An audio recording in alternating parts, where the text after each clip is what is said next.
जय हिंद प्यारे बच्चों। तो चलिए आगे बढ़ाते हैं हमारे अध्याय साम्य अवस्था को।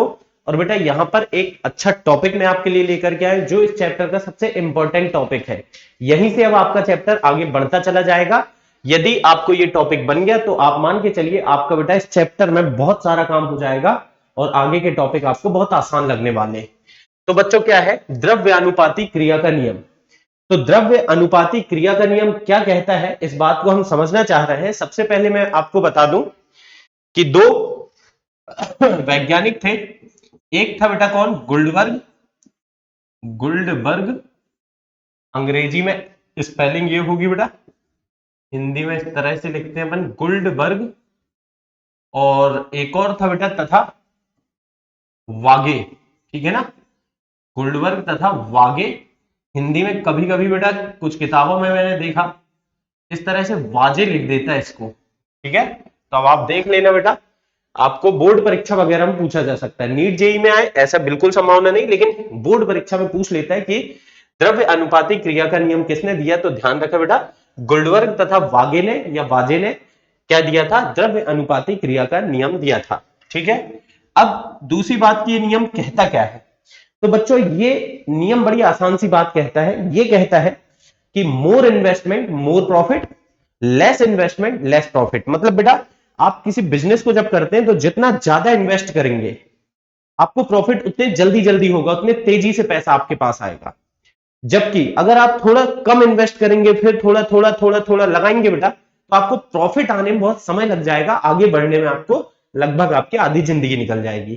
तो होता क्या है, ये नियम भी वैसे ही कहता है कि जब कोई रासायनिक अभिक्रिया होती है तो अभिक्रिया कितनी तेजी से होगी ये निर्भर करेगा अभिकारक के प्रारंभिक सांद्रता पर।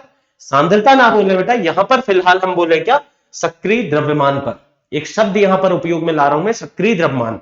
आगे चल के बच्चों में बताऊंगा कि ये सक्रिय द्रव्यमान होता क्या है, लेकिन पहले सुनते चले मेरी बात को।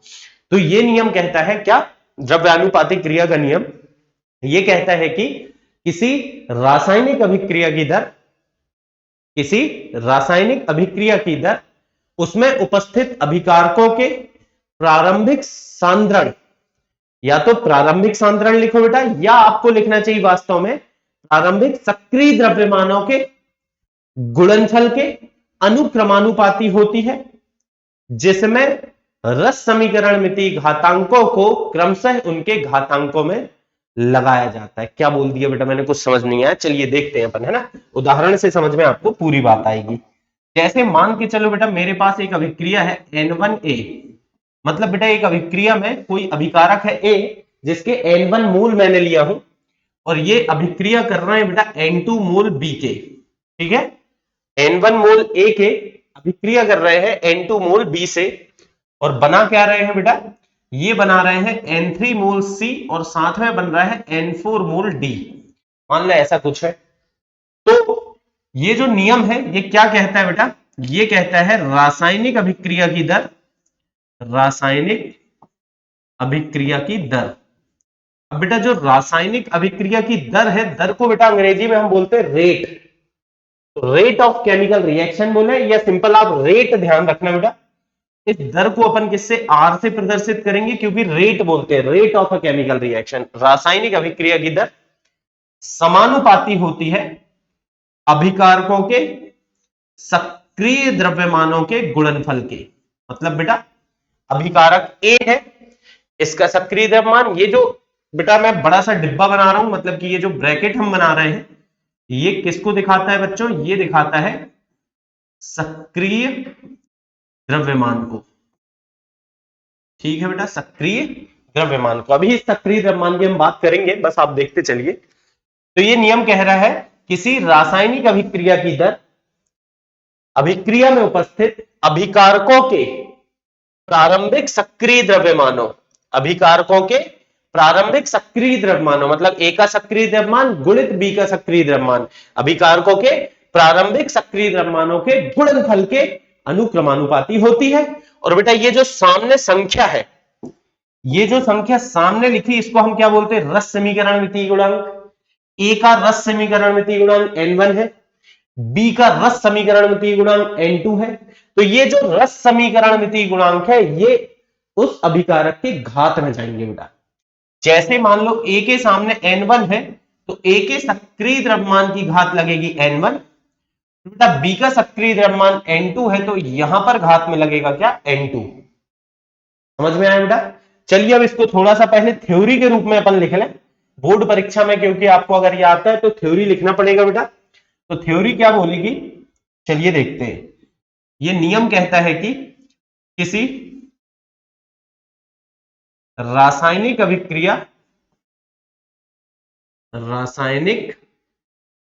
अभिक्रिया की दर, अभिक्रिया की दर उसमें उपस्थित, उसमें मतलब बेटा अभिक्रिया में उपस्थित है ना, उपस्थित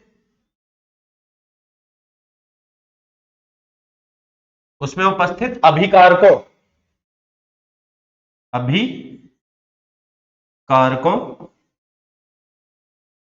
के प्रारंभिक सक्रिय द्रव्यमानों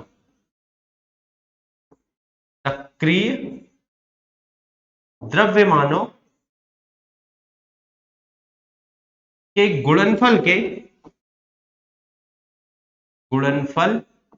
देखिए आप सामने देखिए बेटा, अनुक्रमानुपाती है सक्रिय द्रव्यमान, मतलब ये डिब्बे के अंदर ए लिखे मतलब ए का सक्रिय द्रव्यमान, गुणित डिब्बे के अंदर बी है मतलब बी के सक्रिय द्रव्यमान के गुणनफल के समानुपाती, या बेटा अनुक्रमानुपाती भी आप लिख सकते हैं, समानुपाती होती है जिसमें अभिकारकों के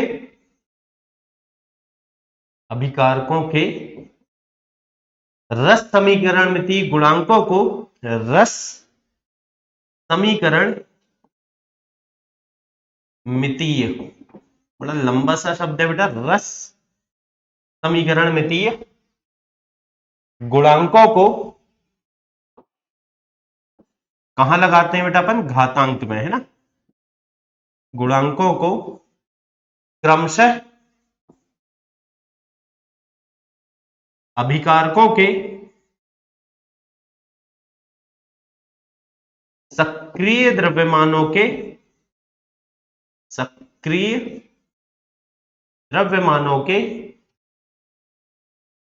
घातांक में लगाया जाता है, घातांक में लगाया जाता है। आता है बेटा समझ में कुछ? इस तरीके से ये बन जाता है आपका क्या, द्रव्यमान द्रव्य अनुपाती क्रिया का नियम। ठीक है, क्या बोल रहे हैं बेटा, किसी रासायनिक अभिक्रिया की दर उसमें उपस्थित अभिकारकों के प्रारंभिक सक्रिय द्रव्यमानों के गुणनफल के समानुपाती होती है जिसमें अभिक्रिया के रस समीकरण मितीय गुणांक, सॉरी बेटा, जिसमें अभिकारकों के रस समीकरण मितीय गुणांकों को क्रमशः अभिकारकों के सक्रिय द्रव्यमानों के घातांक में लगाया जाता है। ठीक है बेटा, चलिए तो अब थोड़ा सा पहले मैं इस शब्द से आपको मिलाता हूं जो मैं इतनी देर से बोल रहा हूं कि आखिर ई ससरा सक्रिय द्रव्यमान है क्या बलाय। तो बेटा जो सक्रिय द्रव्यमान, नाम से ही समझ में आ रहा है कि अभिकारक का पूरा द्रव्यमान नहीं, अभिकारक का वो वाला द्रव्यमान जो बेटा सक्रिय हुआ है, यानी अभिक्रिया में भाग ले रहा है। जैसे मान के चलो बेटा अपन ने चौक को इंक में डुबाया, चौक को इंक में डुबाया, पट से बेटा तुरंत निकाल दिया, तो क्या पूरी चौक में इंक लग जाएगी बेटा? क्या पूरी चौक अंदर से नीली हो जाएगी?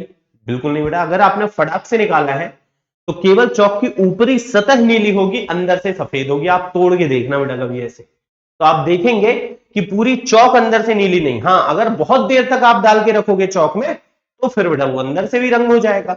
लेकिन अगर आपने स्याही में चौक को डाला तो बेटा चौक का जो ऊपरी सतह है वो उसमें रंग आएगा, यानी कि चौक का सक्रिय द्रव्यमान कहां है, उसकी सतह पर है बेटा। तो यानी चौक का पूरा द्रव्यमान अभिक्रिया में भाग नहीं ले रहा, केवल सतह वाला द्रव्यमान भाग ले रहा है। समझ में आ रही बात? तो सक्रिय द्रव्यमान का मतलब है बच्चों वह द्रव्यमान जो अभिक्रिया में भाग लेता है। अब मैं मुद्दे की बात बताता हूं आपको, ध्यान से समझते चलिए। यदि आपके पास कोई ठोस है या द्रव है बेटा, कैसा, शुद्ध ठोस या शुद्ध द्रव है, ठीक है, तो शुद्ध ठोस या द्रव के लिए जो सक्रिय द्रव्यमान होता है बेटा, द्रव के लिए जो सक्रिय द्रव्यमान होता है, द्रव्यमान, वो क्या होता है बच्चों? ये होता है नियतांक। सक्रिय द्रव्यमान एक नियतांक होता है और जिसे हम अपनी सहूलियत के लिए बेटा, गणित को आसान बनाने के लिए कितना लेके चलते हैं? 1। जबकि किसी जलीय विलयन के लिए, किसी जलीय विलयन के लिए, अगर बच्चों आपके पास एक जलीय विलयन है मान लो किसी चीज का, और उसके लिए आप क्या लिखना चाह रहे हो? सक्रिय द्रव्यमान में लिखना चाह रहा हूं, तो बेटा सक्रिय द्रव्यमान होगा उसकी सांद्रता के बराबर। याद रखने वाली बात है बेटा, सांद्रता मतलब मोलरता। सांद्रता मतलब यहां पर SI इकाई मोलरता। यानी कि कोई जलीय विलयन एक्वस सॉल्यूशन है तो उसका सक्रिय द्रव्यमान किसके बराबर होगा बेटा? सांद्रता बोलो, या कुछ किताबों में इस सांद्रता को बेटा क्या बोल देता है? मोलर सांद्रण। बात एक ही होती बेटा, सांद्रता लिखो आप या बेटा मोलर सांद्रण लिखो, बात एक ही होगी। तो ध्यान रखना बेटा, आज से किसी जलीय विलयन के लिए जो सक्रिय द्रव्यमान है वो सांद्रता के बराबर होगा। यानी कि ये जो चिन्ह था ये किसको दिखा रहा था? मैंने बोला था बेटा सक्रिय द्रव्यमान को, लेकिन आज से ये चिन्ह किसको दिखाएगा बच्चों? सांद्रता को। और अब हम सक्रिय द्रव्यमान शब्द का उपयोग कभी करेंगे ही नहीं दोबारा, ये टॉपिक के बाद पूरे चैप्टर में नहीं करेंगे, हम हर जगह सांद्रता बोलेंगे। लेकिन हां, अगर बेटा गैसीय अभिक्रिया रही, किसी गैसीय अभिक्रिया के लिए, या मैं बोलूं किसी गैसीय पदार्थ के लिए, यानी कि उत्पाद या अभिकारक जो भी है, गैसीय उत्पाद या अभिकारक के लिए लिखे बेटा, या गैसीय पदार्थ के लिए। तो गैसीय पदार्थ है यानी कि जो भी उत्पाद या अभिकारक है, तो उसके लिए सक्रिय द्रव्यमान बेटा दो तरीके से लिखा जा सकता है। सक्रिय द्रव्यमान दो तरीके से लिख सकते हैं बेटा, एक तो सांद्रता को भी सक्रिय द्रव्यमान बोलेंगे गैसीय अभिक्रिया के लिए, दूसरा बेटा गैस में खास गुण होता है जो कि है दाब। तो ध्यान रखें बेटा, अगर कोई गैसीय पदार्थ है तो इसका सक्रिय द्रव्यमान सांद्रता के रूप में भी लिखूंगा मैं, या तो बेटा दाब। दो ऑप्शन है आपके पास, गैस के लिए दो ऑप्शन है। एक बार फिर से बताता हूं मैं क्या कहना चाह रहा हूं। यदि मेरे पास कोई शुद्ध ठोस या शुद्ध द्रव होगा बेटा, पूरे अध्याय में ध्यान रखना, तो उसका सक्रिय द्रव्यमान मैं लूंगा बेटा 1, होता है नियतांक, हम लेते हैं 1। यदि कोई जलीय विलयन है, एक्वस सॉल्यूशन है, तो उसका सक्रिय द्रव्यमान उसकी सांद्रता के बराबर होगा बेटा। लेकिन बच्चों अगर कोई गैसीय पदार्थ है, यानी जो उत्पाद या अभिकारक है बेटा वो गैसीय अवस्था में, तो फिर उसके लिए हम क्या करेंगे? उसके लिए बेटा हम सांद्रता के रूप में भी ले सकते हैं और दाब के रूप में भी ले सकते हैं। अगर कोई न्यूमेरिकल आएगा तो हम दाब के रूप में लेंगे या सांद्रता के रूप में लेंगे बेटा, कैसे पता चलेगा? सवाल देख के पता चलेगा। अगर अपने सवाल में सांद्रता दी हुई है तो सांद्रता के रूप में ले लेंगे, और दाब दिया हुआ बेटा तो दाब के रूप में लिख लेंगे। मेरी बात आ रही समझ में? तो ये बहुत इंपॉर्टेंट बात है बच्चों, ध्यान रखने लायक है। तो कुल मिलाकर के अगर आपको बोर्ड परीक्षा में आता है बेटा क्या? द्रव्य अनुपाती क्रिया का नियम, तो मेरे बच्चे आप लोग क्या करोगे? पहले ये नियम लिखोगे, फिर ये अभिक्रिया लिख के ये लिख दोगे। ठीक है ना? आता है समझ में? तो चलिए बेटा एक बार फिर से वो अभिक्रिया लिख के मैं नियम को और समझा दे रहा हूं, ताकि एकदम क्लियर हो जाए, फिर जो आगे बात मैं करना चाह रहा हूं वो आपको बढ़िया से समझ में जाए। मान के चलिए अभिक्रिया क्या थी? N1 मोल कोई पदार्थ A था बेटा। अब A था मतलब ये ठोस द्रव गैस कुछ भी हो सकता है, लेकिन हाँ ठोस या द्रव होगा, शुद्ध ठोस या शुद्ध द्रव होगा, तो फिर इसका सक्रिय द्रव्यमान तो मैं 1 ले लूंगा। ठीक है? और N2 है B, जो बेटा बना रहे हैं क्या? N3C, और साथ में बन रहा है बच्चों क्या? N4D। अब इसके लिए सक्रिय द्रव्यमान का नियम क्या कह रहा है? द्रव्य अनुपाती क्रिया का नियम, या बेटा इसे सक्रिय द्रव्यमान का नियम भी बोल देता हूं मैं शॉर्ट में ना। क्या कह रहा है? रासायनिक अभिक्रिया की दर R समानुपाती है अभिकारकों के सक्रिय द्रव्यमान, बोलूं बेटा, या अब मैं बोल सकता हूं मोलर सांद्रण या सांद्रता।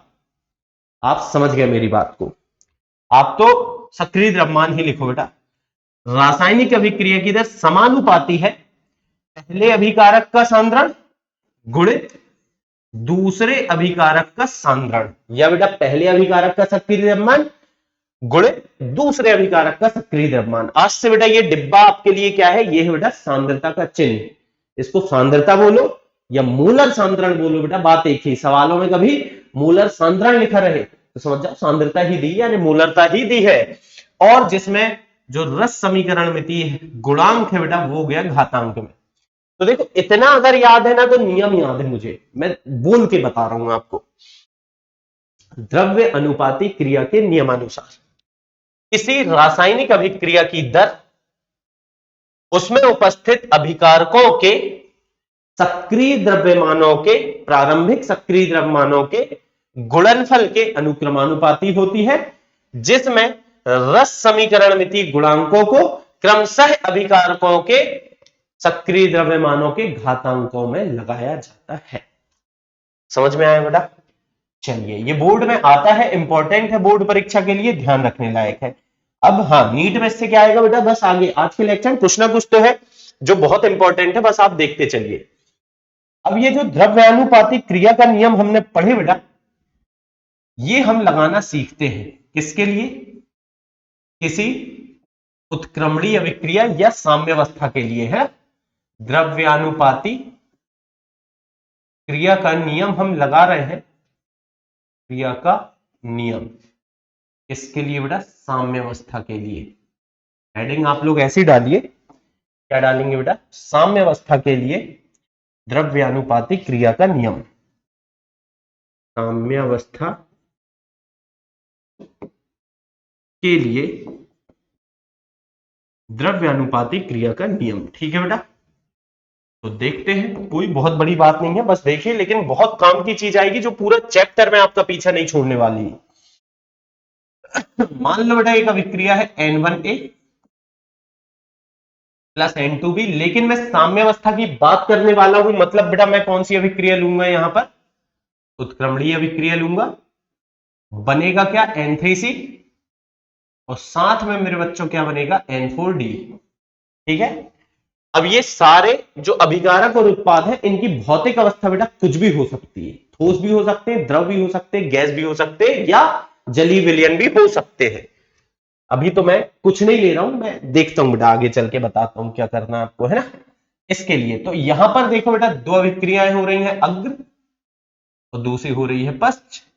तो सर हम दोनों अभिक्रियाओं के लिए एक साथ द्रव्य अनुपाती क्रिया का नियम लिखना तो सीखे ही नहीं तो बेटा, लेकिन एक के लिए सीखे तो दोनों को अलग अलग लिख लो और इनके लिए लगाओ। मतलब मेरा कहने का ये है बेटा, पहले तुम इसको लगाओ अग्र अभिक्रिया के लिए और फिर लगाओ बेटा इसी को किसके लिए, पश्च अभिक्रिया के लिए। हम दोनों को लगाते हैं बेटा अलग अलग लिख करके। क्या लगाना चाह रहा हूं मैं, द्रव्य अनुपाती क्रिया का नियम।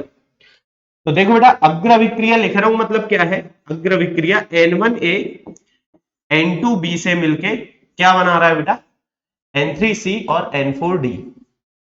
जबकि बच्चों जब मैं पश्च अभिक्रिया लिख रहा हूं तो मैं क्या लिखूंगा, पश्च मतलब पीछे जो जाएगी, मतलब कि उत्पाद जो है वो अब अभिकारक का काम करेगा। समझ में आ रहा है बेटा, पश्च ये है मतलब ये रहेगा अभिकारक और ये रहेगा उत्पाद। तो अग्र अभिक्रिया का उत्पाद पश्च अभिक्रिया के लिए अभिकारक का काम करता है, ठीक है बेटा। अब इनके लिए हम लगाना चाह रहे हैं क्या, द्रव्यानुपाती क्रिया का नियम। क्या कहते हैं बेटा, अच्छा अग्र अभिक्रिया को अंग्रेजी में बेटा हम बोलते हैं फॉरवर्ड रिएक्शन। तो इसलिए अब मैं पूरा नहीं लिखूंगा अग्र अभिक्रिया की दर, मैं बस बच्चों ऐसा लिख लूंगा RF, मतलब अग्र अभिक्रिया की दर, दर मतलब R, F मतलब बेटा फॉरवर्ड यानी कि अग्र अभिक्रिया, ठीक है। तो अग्र अभिक्रिया की दर बराबर, देखो बेटा यहां पर क्या था, नियम क्या कह रहा था, समानुपाती। तो समानुपाती तो हमने करे थे, अब इसके बाद अगर बेटा हम चाहते बराबर करना तो हमें एक नियतांक के लगाना पड़ता है। ये बात तो आप लोग जानते हो कि भाई जब भी समानुपाती से हम बराबर के चिन्ह में बदलते तो एक नियतांक हमें लगाना पड़ता है। तो यहां भी लगाएंगे बच्चों हम, इसमें क्या होगा, नियतांक के लगा दे, नहीं नहीं के मत लगाओ बेटा, के एफ लगाओ। एफ मतलब है फॉरवर्ड, मतलब कि अग्र अभिक्रिया के लिए दर स्थिरांक, ठीक है। और इसका अभिकारक क्या है A, उसकी घात क्या है बेटा N1, और दूसरा अभिकारक है B, उसकी घात क्या आएगी बच्चों N2। ये लग गया अग्र विक्रिया के लिए द्रव्यानुपाती क्रिया का नियम। फिर बेटा पश्च के लिए लगाते हैं अपन, ये हो गया RB यानी बैकवर्ड रिएक्शन, यानी बेटा पश्च अभिक्रिया के की दर बराबर KB। देखिए यहां KF लिखे थे, यहां KB लिख रहे हैं, B मतलब बैकवर्ड यानी पश्च अभिक्रिया। और इसके लिए अभिकारक का काम कौन कर रहा है बेटा C, जिसकी घात आएगी N3, और बच्चों क्या है D, जिसकी घात आएगी क्या N4। समझ में आएंगे? ये हमने लगाया द्रव्यानुपाती क्रिया का नियम अग्र अभिक्रिया के लिए, और बेटा किसके लिए, पश्च अभिक्रिया के लिए।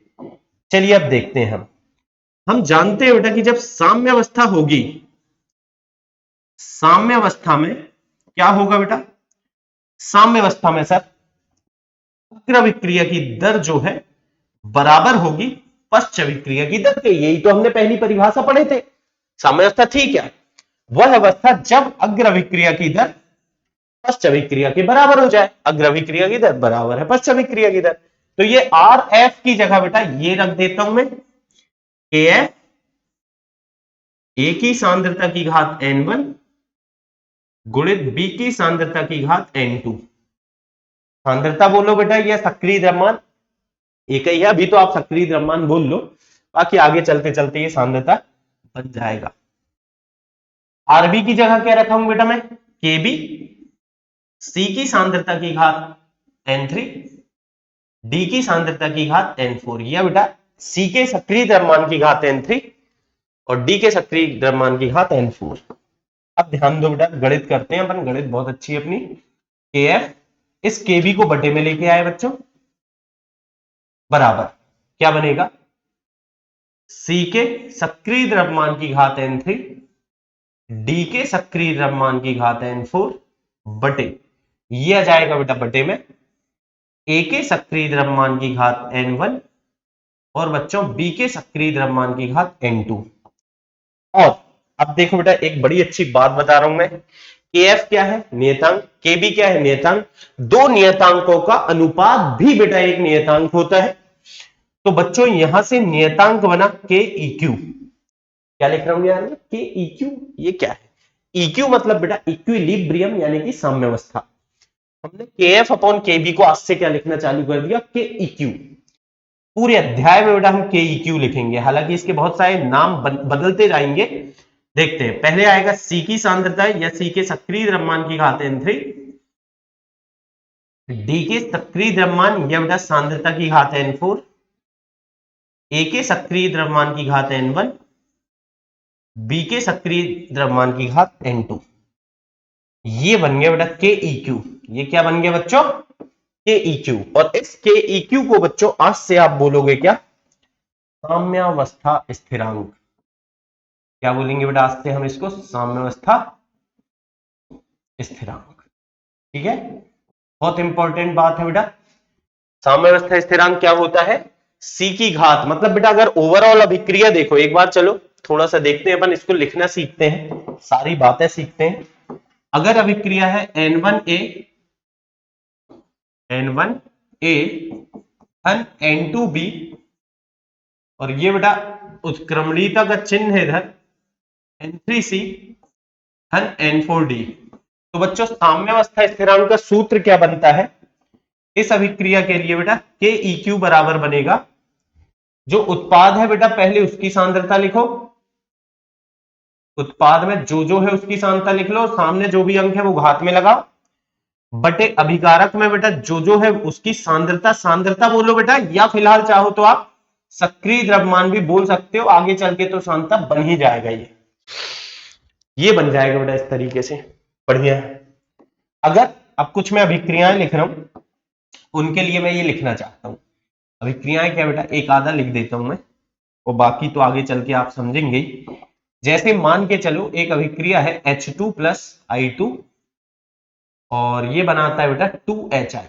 ठीक है, ये एक अभिक्रिया है, इसके लिए मैं KEQ लिखना चाहता हूं बच्चों, यानी कि साम्यावस्था स्थिरांक। तो कैसे लिखूंगा बेटा, साम्यावस्था स्थिरांक बराबर, ऊपर क्या लेना है, उत्पाद, जो उत्पाद में है उसको ऊपर लो, HI बेटा, उस सामने जो अंक लिखा है उसको कहां लगाओ, घात में, बटे, बटे में क्या ले लो, अभिकारक H2 गुणित I2। ये बन गया इसके लिए साम्यावस्था स्थिरांक का सूत्र।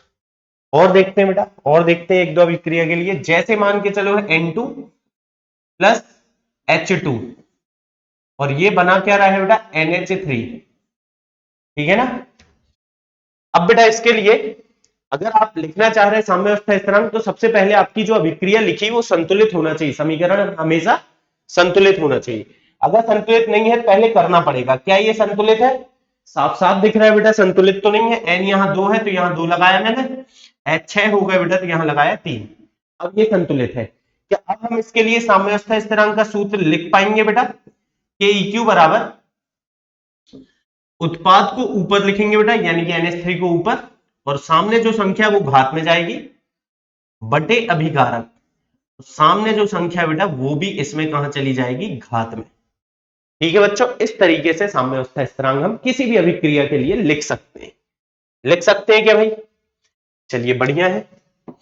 अब देखते हैं हम आगे की बात। तो कुल मिला के बेटा आज से आपसे कोई पूछे कि साम्यावस्था स्थिरांक का सूत्र क्या है, उत्पाद की सांद्रता या बेटा उत्पाद का सक्रिय द्रव्यमान बटे जितने अभिकारक है उनका सक्रिय द्रव्यमान, और जो भी बेटा सामने संख्या होगी उसको तो घात में आप लगा ही दोगे। कुल मिलाकर के ये बन गया किसका सूत्र बेटा, साम्यावस्था स्थिरांक का। अब ये जो साम्यावस्था स्थिरांक है ना बेटा, बड़ा भक्त टाइप का इंसान था। इसने एक बार ब्रह्मा जी की तपस्या किया।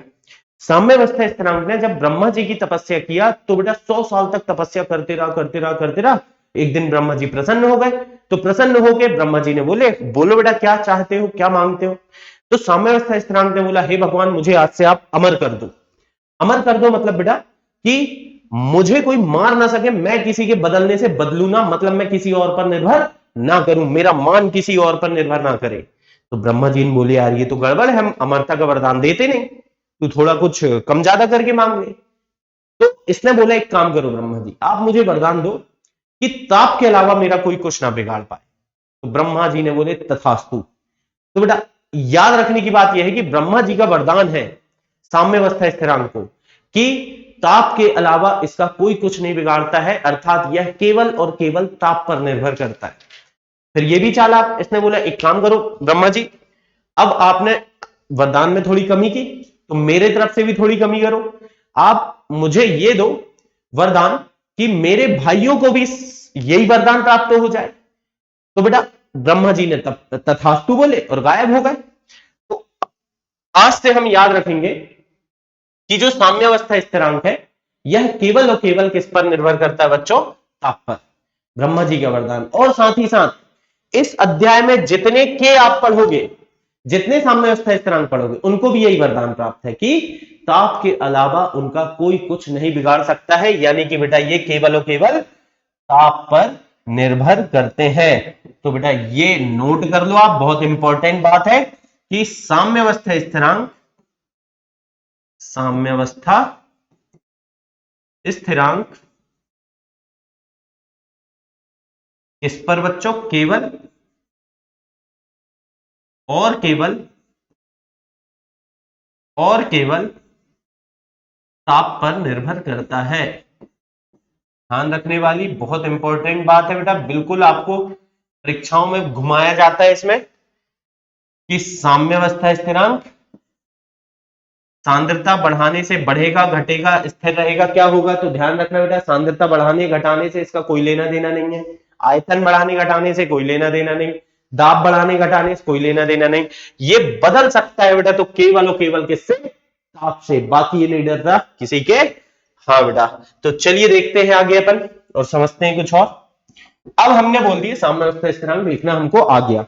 इसमें हमने बोले बेटा उत्पाद का सक्रिय द्रव्यमान बटे अभिकारक का सक्रिय द्रव्यमान। तो चलिए देखते हैं, अगर जलीय विलयन होगा, जलीय विलयन अगर होगा बेटा तो कैसे लिखेंगे। तो सर जलीय विलयन के लिए कोई कठिनाई नहीं है, क्यों, क्योंकि हमने पढ़ रखे हैं कि जब जब हमारे पास जलीय विलयन होगा तो हम सक्रिय द्रव्यमान को किसके रूप में व्यक्त करेंगे बेटा, हम सक्रिय द्रव्यमान को सर सांद्रता के रूप में व्यक्त करेंगे।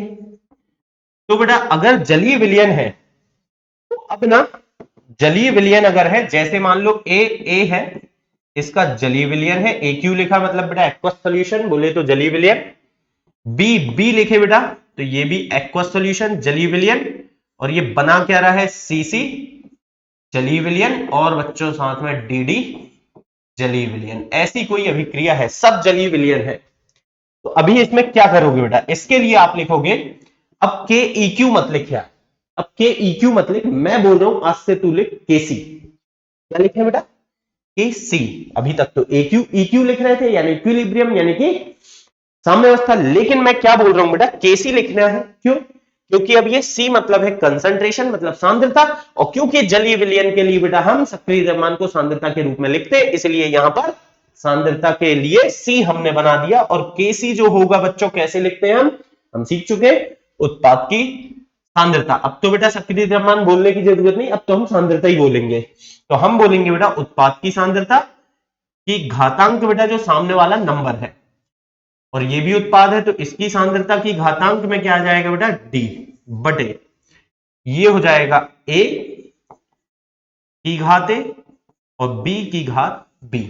इस तरीके से ये बन जाता है बेटा क्या केसी का सूत्र। तो पहले सर हमने बोले के ई क्यू और अब इसको बोल रहे हैं के सी। क्या ये दोनों अलग अलग है? बिल्कुल नहीं बेटा, है तो एक ही। बस आप ये समझो, जब मैंने के ई क्यू लिखा तो उस चीज को मैं बोल रहा था सक्रिय द्रव्यमान, लेकिन जब मैंने केसी लिखा तो मैं इस चीज को बोल क्या रहा हूं बेटा सांद्रता। अब अगर मान के चलो आपके पास जो बेटा अभिक्रिया है वो गैसीय अभिक्रिया हो, गैसीय समांगी अभिक्रिया हो, मतलब बेटा जितने अभिकारक है सबके सब गैस है और जितने उत्पाद है सबके सब गैस है। तो आप गैसीय समांगी अभिक्रिया लिखो या बेटा सीधे लिख दो गैसीय अभिक्रिया के लिए। तो देखते हैं बेटा कुछ अच्छा रिजल्ट मिलेगा हमें, बहुत बढ़िया चीज मिलेगी। ध्यान दीजिए, हमने बोले कि गैसीय अभिक्रिया के लिए यानी कि गैस के लिए जो सक्रिय द्रव्यमान था, गैस के लिए बेटा जो सक्रिय द्रव्यमान था, सक्रिय द्रव्यमान वो दो तरीके से लिख सकते हैं। क्या आपको ये बात ध्यान है? मैंने अभी अभी बताया गैस के लिए बेटा सक्रिय द्रव्यमान हम सांद्रता के रूप में भी लिख सकते हैं, और बच्चों गैस के लिए सक्रिय द्रव्यमान हम दाब के रूप में भी लिख सकते हैं। इस तरीके से बेटा सक्रिय द्रव्यमान को जब हम दो तरीके से लिख सकते हैं तो के ई क्यू को भी दो तरीके से लिख सकते हैं, एक सांद्रता के रूप में और एक बेटा दाब के रूप में। इस तरह से बेटा जो के ई क्यू यानी कि साम्यावस्था स्थिरांक है बेटा, गैसीय अभिक्रिया के लिए साम्यावस्था स्थिरांक कितने हो गए बेटा? दो हो गए। साम्यावस्था स्थिरांक जिसको हम बोल रहे हैं बच्चों के ई क्यू कितने हो गए? दो हो गए। एक को मेरे बच्चे लिखते हैं केसी और दूसरे को बच्चों हम क्या लिखेंगे केपी। केसी मतलब सर साम्यावस्था स्थिरांक सांद्रता के रूप में, सी मतलब कंसंट्रेशन मतलब सांद्रता, और केपी मतलब साम्यावस्था स्थिरांक दाब के रूप में, पी मतलब बेटा प्रेशर यानी कि दाब। तो साम्यावस्था स्थिरांक सांद्रता के रूप में और साम्यावस्था स्थिरांक दाब के रूप में। तो बच्चों मैं एक गैसीय अभिक्रिया यहां लेके चल रहा हूं, उसके लिए हम केसी केपी लिखना सीखेंगे। अभिक्रिया वही है हमारी N1 A गैस धन N2 B गैस, और ये बनाता है बेटा क्या, मान लो N3 C गैस और बेटा N4 D गैस, है ना। थोड़ा सा इधर ले आते हैं, N4 D गैस। अब क्या लिखें बेटा अपन, देखिए केसी अगर मैं लिखने जा रहा हूं, क्या लिख रहा हूं बेटा केसी, तो केसी के लिए क्या उत्पाद की सांद्रता बटे अभिकारक की सांद्रता। उत्पाद कौन कौन है बेटा? सी, उसके सामने जो है N3 वो घात में जाएगा, डी घात में जाएगा N4, और बच्चों ए घात में जाएगा N1 और बी घात में जाएगा N2। इस तरीके से केसी लिख दिए। केपी में क्या करें सर? तो बेटा देख केपी कोई नई बात नहीं है, सांद्रता का चिन्ह मत बना, वहां दाब लिखो। दाब कैसे लिखते हैं सर? दाब के लिए बेटा पी बनाते हैं हम। देखो इधर पी, यहां थी सी की सांद्रता और यहां अब मुझे जो लिखना है वो है सी का दाब। तो सी का दाब बेटा, सी का दाब को मैंने लिखा पीसी। पीसी मतलब सी का दाब, प्रेशर ऑफ सी। घात में जो है वो तो वही रहेगा, N3 गुणित डी की सांद्रता की जगह बेटा डी का दाब, घात में जो है वही रहेगा, ए की सांद्रता की जगह ए का दाब, और बच्चों बी की सांद्रता की जगह बी का दाब।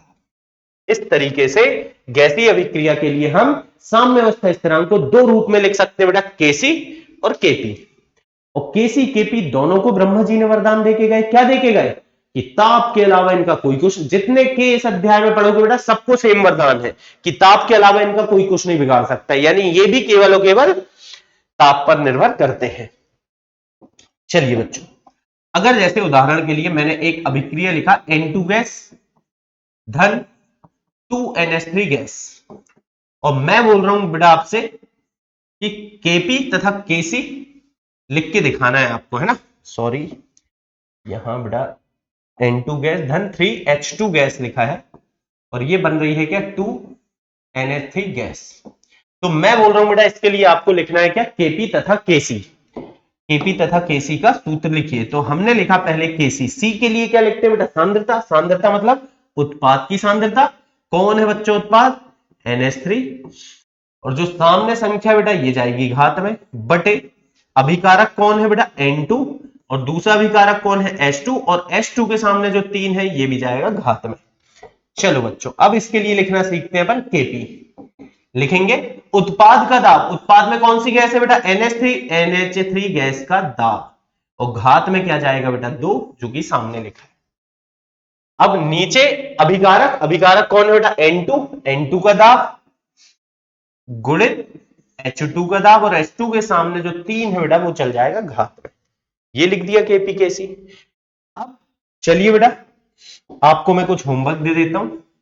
आपको केपी तथा केसी लिखना है कुछ अभिक्रियाओं के लिए। केपी तथा केसी लिख के देखना है बेटा, प्रैक्टिस कर लो आप अच्छे से, ताकि आगे चल करके चैप्टर में आपको कोई दिक्कत ना आए। पहला ये हो गया।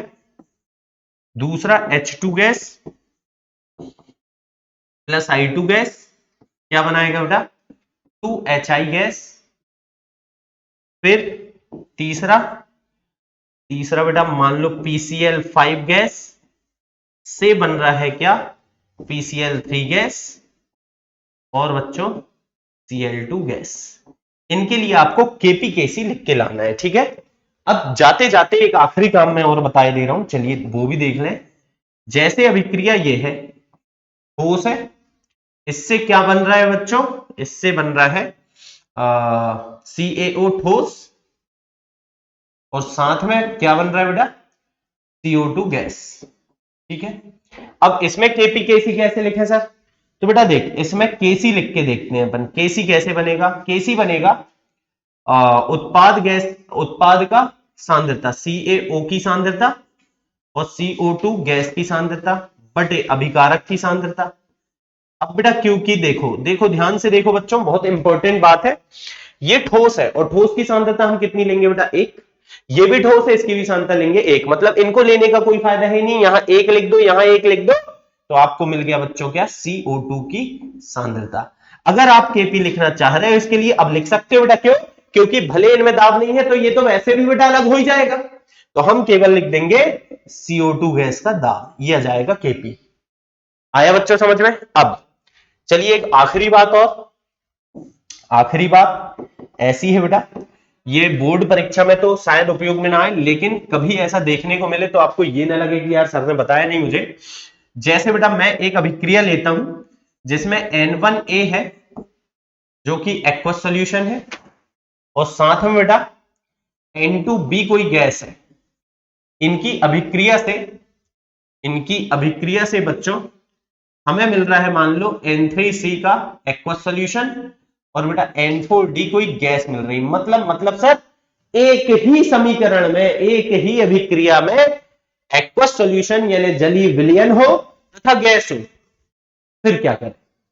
तो बेटा देख, केपी केसी तो वैसे लिख सकते हैं अपन, केपी तो नहीं केसी इसके लिए लिख सकते हैं। केसी लिख दो, कोई दिक्कत नहीं। केसी क्या लिखोगे बेटा?